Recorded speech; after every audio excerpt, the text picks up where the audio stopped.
there should be a substitute for that. Senator Hammond moves and Senator Newman seconds for the adoption of the substitute. All those in favor, please signify by saying aye.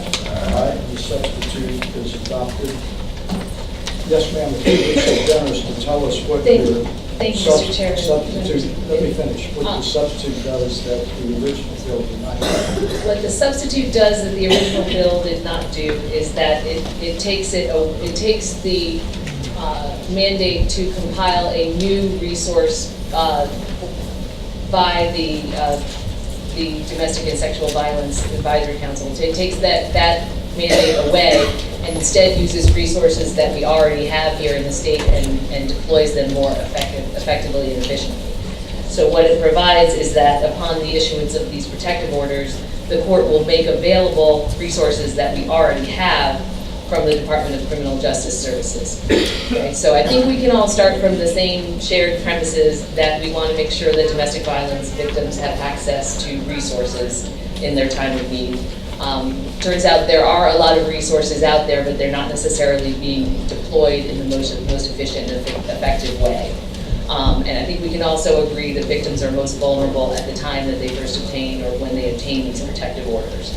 Now, there was concern in the courts committee, and I know that there's been concern that the advisory council was not the best group to be compiling these resources, or it was too much of a burden on them, or that this was already happening. And I've taken those concerns to heart, and that's how I have come up with this substitute here today, which I think helps address those issues. So it turns out that DCJS does already compile resources, and they're available. There are a couple that are very good. There's a protective order guide, a guide for victims in Virginia, which comes in English and in Spanish, and another informational guide for victims of domestic violence in Virginia is understanding the legal process, and both of those have access to other resources and other places that victims can go with information included in those guides. So those are, but those are not distributed through the courts or made available at the court level. Instead, they are distributed through victim witness providers, but not every locality has one. So this substitute calls for these resources to be made available at the court level as well. And that way they'll be able to get into the hands of as many victims as possible, because there's not always victim witness involved or a police advocate or anything like that involved at the time that these protective orders are issued. If I may interrupt you, has there been any ability to determine whether or not there is any fiscal impact on the state or the local level to come into compliance with the aspirations of this bill? Mr. Chairman, there was a fiscal impact prepared for the previous version, but with the substitute, I don't think a fiscal analysis has been made. I can certainly represent to you and to the committee that these resources are already being printed and out there, and I don't know that it would be much more of an impact. I think we have somebody from DCJS here, or at least there was supposed to be. It's over your right shoulder. Here. Good morning, Mr. Chairman. My name is Thomas Fitzpatrick at DCJS. We already produced these brochures here. They are used and funded from some of our grants and some of our admin funds that we use as we support victims of crime throughout Virginia. So these are already produced with brochures, and they are updated when laws change or contact information does change. All right, thanks very much, sir. Anyone else want to speak in favor of the bill? Anyone who has a different opinion on it? Mr. Chairman. Senator Dewey. Mr. Chairman, I have a question. It's not specifically financial, but maybe. When we were in courts committee, the big concern I had about the original language is these are parties, preliminary protective hearing, even if it's granted, there are two potential parties that are in front of the court. And in this, we're saying the court shall make available to the petitioner, to one party.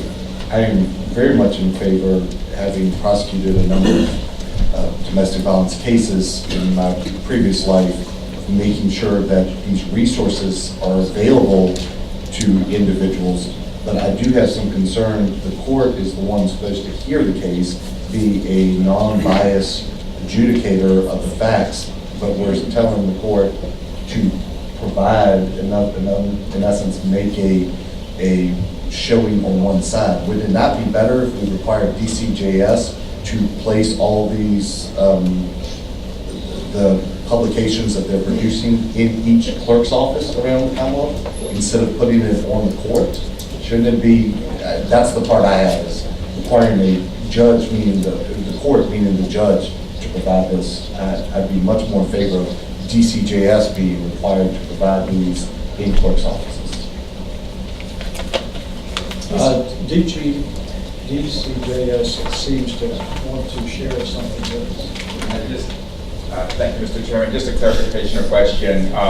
We are happy to provide the documents to anyone who requests them, but the onus of us placing them in the clerk's office may be a little bit challenging, but if we are able to provide them to the office of the executive secretary or to other means, that'd be then easy. But the request is for us to deliver them to each clerk's office. I just need to get a little more So clarification. you support it as long as it doesn't put additional responsibilities on your agency? But we'll produce as many as we need, and that's easy. Got it. All right, any further questions?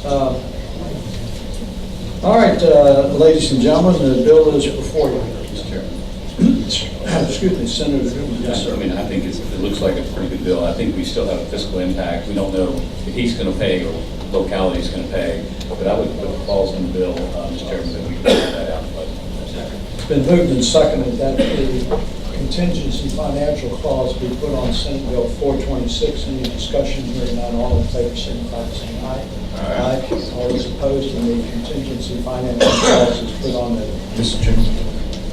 It's been moved and seconded that Senate Bill 426 as amended be reported. If you would open the roll, sir. Roll is open. Report the roll, please. Ayes 13, noes 2. Ayes 13, no 2, the bill is reported.